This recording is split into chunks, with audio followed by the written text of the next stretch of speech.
by Sensec.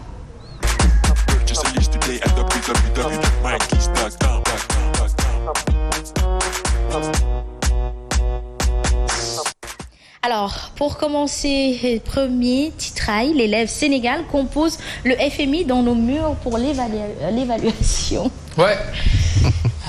ci coow li bare lépp ndekete ñun élève lañu. élève jàng. Sénégal élève la. élève Sénégal di professeur. élève boo xam dañ koy defloo composition natt ko ne ko note bi nga am baax na baaxul parce que man li ma jaaxal ci dëkk bi. ba ci information bi. tout est faux tout est biaisé. Ah bon? C'est un pays de faux. Comment? Tout est faux. C'est-à-dire que fii dëgg bi nekk sax dañu même la presse état bi ak nguur bi fi nekk dañu orienté nit ñi jël presse bi ñëpp orienté leen foo xam ni daanaka coow li. mu nga feneen xam nga fi coow li ne. coow li mu ngi ci lan la banque mondiale ak FMI di defloo Sénégal lu ñu yàgg defloo. mu topp ñu sonal ñu war ñu koo defloowaat heure bu ñu la nee ñu ngi lay évaluer jàppal ni ñu ngi lay. orienté ak réorienté. waaw loolu dafa nekk lu officiel maanaam tey Sénégal bu ñu nee dañuy évaluer ci déggin ak ni ñu koy joxee ci information dañ naan banque mondiale nee na suñu dëkk bi ça va croissance baa ngi yokku ñu ngi jëm 5% ñu ngi woon à moins 1 wala 1 affaire bi ak corona bi léegi ñu ngi yëgaat oui bravo le président travaille Sénégal ñu ngi liggéey alors que la réalité elle est en face de nous. Pourquoi la Banque mondiale ne parle jamais de cette réalité-là? Non, parce que ñoom dañoo am ay objectifs. dañoo am seen ay dëkk am seen organisation am seen ay intérêt xool leen ci biir semaine bii passé semaine bii ñu nekk nii mercredi dernier lan moo xew lu mag moo xew ci àdduna bi c'est passé presque inaperçu parce que malheureusement aussi au Sénégal depuis une vingtaine d'années wala une quinzaine d'années la presse sénégalaise ne traite presque plus l'information internationale. parce que dañu jàpp ne bon bouquet yi mu ngi fii et cetera alors que information internationale ni ñu ko bouquet yi di joxe ni ñu ko France 24 di joxe Euronews ak ñooñu sur le plan géostratégique c'est selon seeni ay intérêt dëkk ak seen ay population. C'est vrai. Parfois c'est en déphasage ak ñun suñu ay intérêt la preuve le président Macky Sall est aux États-Unis y a aucun média américain bu am valeur bu ko mettre en valeur bu wax ne Macky Sall mu ngi Amérique kenn tudd ko ça veut dire énormément de choses. Quand le président Sall va en France il y a pas un média français bu koy mettre en valeur à des exceptions près ça veut dire beaucoup de choses mooy ñi am doole ni ñu lay jàppee ak fi ngay toll ak fi ngay taxawee mais xool leen tey président Macky Sall mu ngi États-Unis mu ngi organiser un méga meeting foofu et cetera yenn kilifa yi naan woy fayuñu kenn nit ñi dañ ñëwal seen bopp alors que la réalité mooy ku ñu jox $200 $250 ci koo xam ni boo xëyee yaa ngi daw ci ginnaaw $100 mais bu la nee $250 ak nii ci benn fan ñaari fan ñett boo ci amee $500 sooy xaalis la. donc gars yi dañuy dem taxaw rek bu jëlee tàcc ñu tàcc kii waaye bu ñu paree xam ne li ñu war a xam. te malheureusement fi ñuy nattee banque mondiale ñëw nii tey ne daf ñuy évaluer ban façon évaluation la mooy ci sa wàllu emploi président dafa waxoon ci emploi bu yàggul ci sa wàllu say infrastructure ci sa wàllu éducation ci sa wàllu démocratie. ñu évaluer la sur le plan économique fan nga toll lan nga def est-ce que baax na ou pas mais est-ce que baax na selon li banque mondiale bëgg nga doxalee ko. parfois li banque mondiale et li ci ëpp. à 90% li ñuy bëgg nga doxal ko ak ni ñu koy doxalee day sànq say entreprise day sànq sa population sa pouvoir d'achat day wàcc pendant que tey benn banque mondiale ñëw di la imposer ay règles di la wax fi nga war a jaar et cetera di la évaluer la France ñu ngi may wax semaine passée ne seen SMIC. yokku na de 35 € encore c'est-à-dire calculer 35 € c'est combien 10 € yi 6 000 francs la daanaka 6 fois 3 24 donc 24 000 francs yokku na ci SMIC bi nga xam ne léegi France tey sunu autorité bu ñuy fayee ko 1 million ak 2 millions yenn DG yi di fayee ko 1 million machin le SMIC en France est de 1 million de francs CFA 1500 €. ça veut dire que ñoom ñu ngi toppatoo seen bopp ak intelligence mais ñun.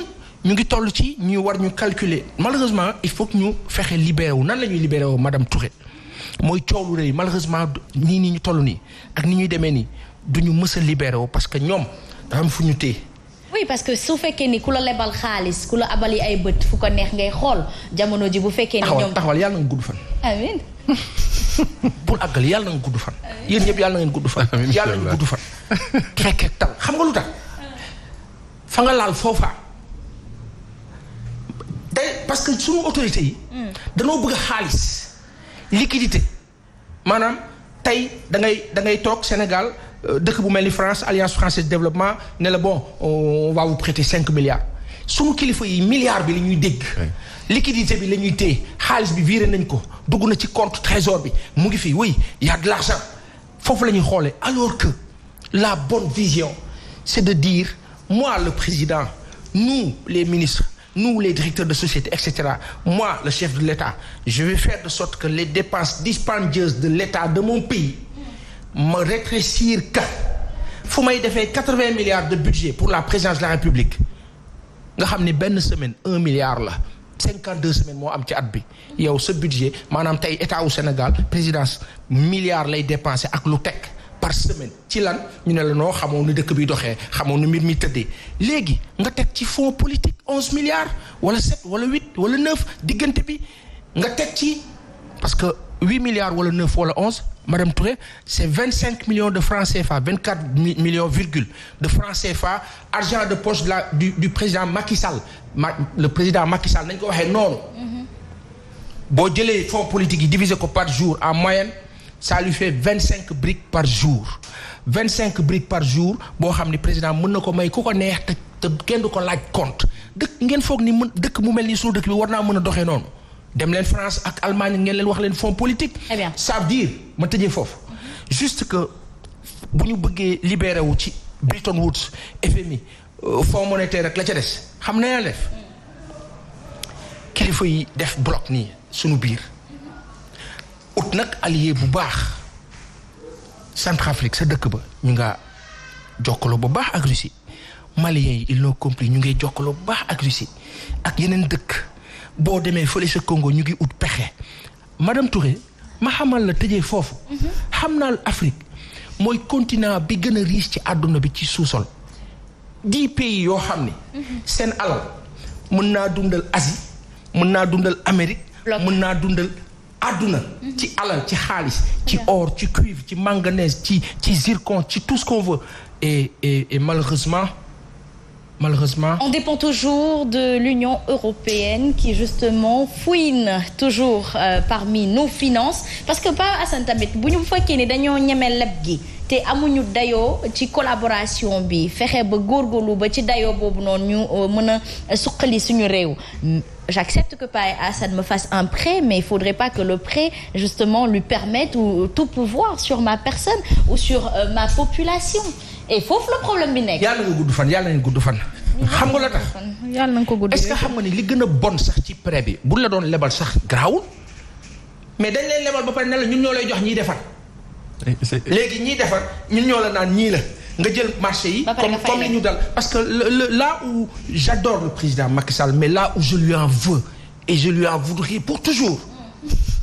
xam nga moo la lan xam nga moo la lan mooy par exemple lépp. pour jël xaalis bi jox ko Alstom lépp pour jël xaalis bi jox ko ay sociétés françaises lépp pour après taxaw nag ñu ne ñenn ñi naan ma woy c'est un génie en politique kooku ban damay jàpp ne xamul dara. waaye président comme xam na dara. mais ce qui est malheureux c'est ça parce que man je peux pas comprendre les institutions financières. oui lebal la ba pare bëgg la imposer yow déjà si secteur d'investissement yi. oui secteur boo koy investir. oui imposer la ces entreprises comme par exemple le cas de la France tey.